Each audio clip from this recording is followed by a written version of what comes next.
ఇప్పుడు మన మణికంఠ గారు ప్రమాణ స్వీకారం చేయబోతున్నారు.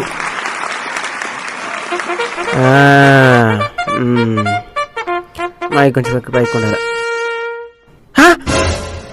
ఎంతమంది వచ్చేస్తున్నారా? వీళ్ళకి 200 ఇస్తే ఎంతమంది వచ్చినారంటే 500 ఇచ్చుంటే ఎంతమంది వచ్చుంటారా? సరే స్వీకారం చేద్దాం. మణికంఠను నేను, మణికంఠను నాను, శాసనం ద్వారా, శ్యామల ద్వారా, ఏం మాట్లాడుతున్నావురా? శాసనం ద్వారా, సేమియా శాసనం ద్వారా